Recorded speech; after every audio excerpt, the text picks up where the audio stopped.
Sheila, c'est moi. Je suis d'origine ivoirienne. Je vis à Montréal depuis plusieurs années. J'ai une petite fille de 2 ans et demi, une petite terreur. J'ai un mari, j'ai une maîtrise en économie, je suis analyste d'affaires.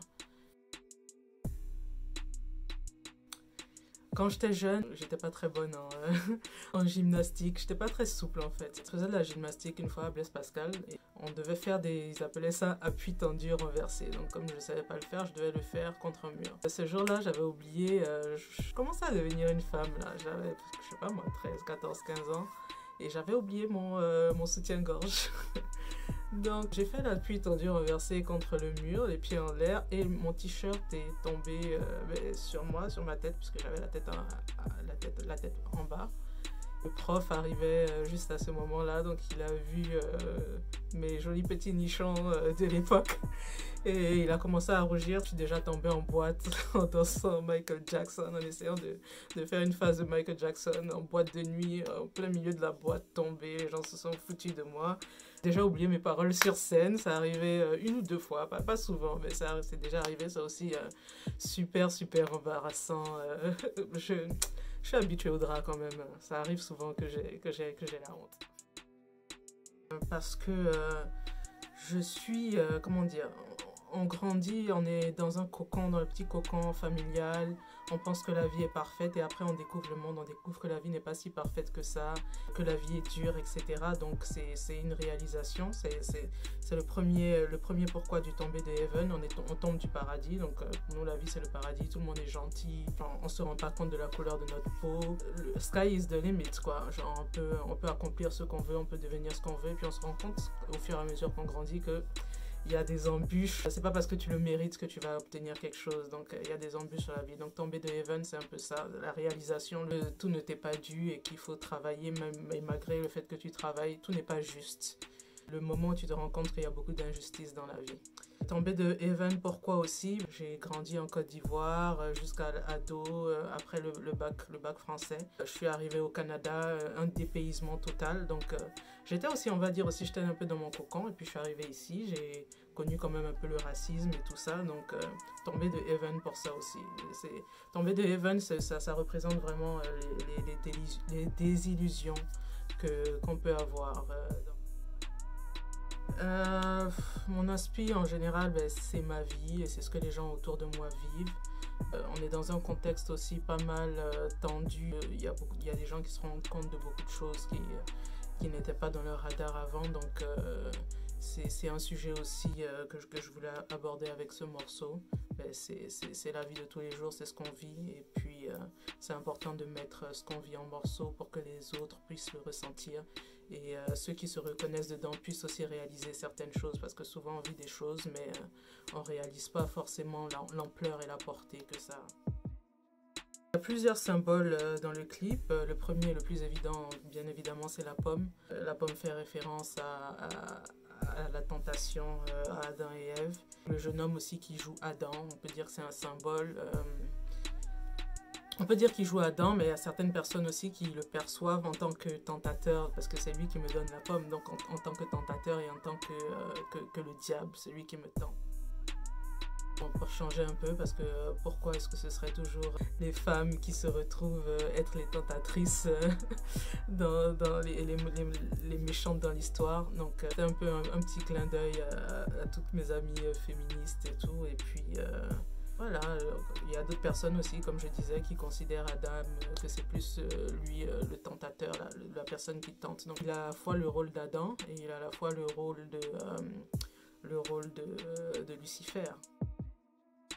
On a eu vraiment du plaisir et puis dès le début on a vu vraiment le potentiel que le clip allait avoir, parce qu'on était en temps de confinement déjà, donc avant le tournage il y a eu beaucoup de préparatifs à faire. J'ai dû faire mes courses un peu online, j'étais pas trop sûre, je pouvais pas vraiment essayer dans les magasins, on pouvait pas essayer, donc j'achetais les habits, j'essayais à la maison, je montrais à l'équipe de production, est-ce que vous pensez que ça c'est bon, et puis on a fait beaucoup de back and forth, on a vraiment travaillé notre truc, préparé notre truc. Eux aussi se préparaient de leur côté, ils m'ont montré les scènes, etc., comment on allait le filmer et tout. Et puis le jour du tournage, on est allé, on a eu du fun. Et ça s'est passé quand même assez bien, assez rapidement. Surtout le fait qu'il y ait une bonne entente dans l'équipe aussi, ça fait que les choses se sont vraiment bien passées. Puis tout le monde a été créatif. Marvin aussi a été super. Marvin, c'est celui qui joue Adam. Et gros big up à l'équipe Victory. Gros big up. Je dirais que j'ai passé autant de temps maintenant en Côte d'Ivoire qu'ici au Québec, donc je ne vois pas pourquoi je devrais choisir, je n'ai pas à choisir. Je suis québécoise et je suis ivoirienne et je suis plein d'autres choses aussi. Donc moi je me considère comme une globe-trotter et puis pas de limite.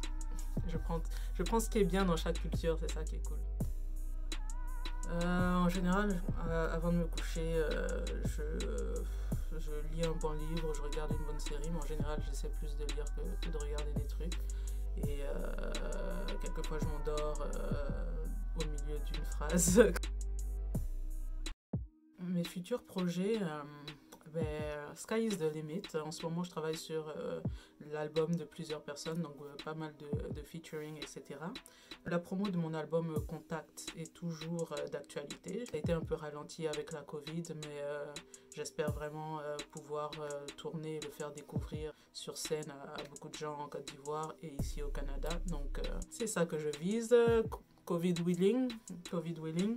Et puis, bien sûr, on n'arrête jamais d'enregistrer, on n'arrête jamais de bosser. Donc, peut-être, pourquoi pas, en 2021-2022, un EP de Kela.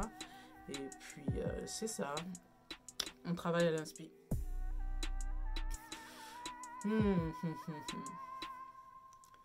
Ok. Alors, il était une fois... Non, ça marche pas comme ça pour les blagues. Alors, c'est l'histoire d'une dame qui allait dans un magasin parce qu'elle était un peu coagulée, comme on dit chez nous. Donc, ça faisait longtemps qu'elle n'avait pas fait l'amour, on va dire. Donc, elle avait envie de quelque chose. Donc, elle va dans un sex shop. Le gars lui vend, il sort un truc poussiéreux, un petit... Elle demande conseil et tout ça. Donc, il dit, ok, j'ai quelque chose pour vous, madame. Il sort un truc sous le comptoir, là, une boîte poussiéreuse. Il dit, ça, c'est Voodoo Dick. C'est une caquette magique. Pour le mettre en marche, il faut dire Voodoo Dick 2 fois et lui dire l'endroit où il doit aller. Donc, si vous dites Voodoo Dick la main, elle essaye. Donc, elle dit Voodoo Dick la main. Et Voodoo Dick va dans sa main et puis il commence à faire des choses. Et pour le ranger, il faut dire Voodoo Dick la boîte. Donc, on le remet dans sa boîte, elle achète, super contente, pressée d'essayer son truc. Elle rentre dans la voiture et dit oh, ok, attends, je vais essayer ça dans la voiture. Qui essaie ce genre de choses dans la voiture, mais bref. Donc elle dit qu'elle va essayer dans la voiture. Elle enlève sa petite culotte, elle est en train de conduire, elle dit Voodoo Dick, entre mes jambes. Donc Voodoo Dick commence et puis il s'active, tout ça là. Et il fait vraiment bien son travail, donc elle commence à rouler en zigzagant un peu sur la voie. Donc il y a un policier qui allume ses gyrophares et qui lui dit de s'arrêter. Donc elle s'arrête. Elle ouvre la fenêtre et puis elle lui explique en fait, parce qu'en plus elle n'arrive plus, elle a oublié qu'on doit dire Voodoo Dick la boîte, donc il est toujours en train de s'activer le Voodoo Dick. Donc elle lui explique et puis bien sûr le policier ne la croit pas et puis il dit Voodoo Dick mon cul.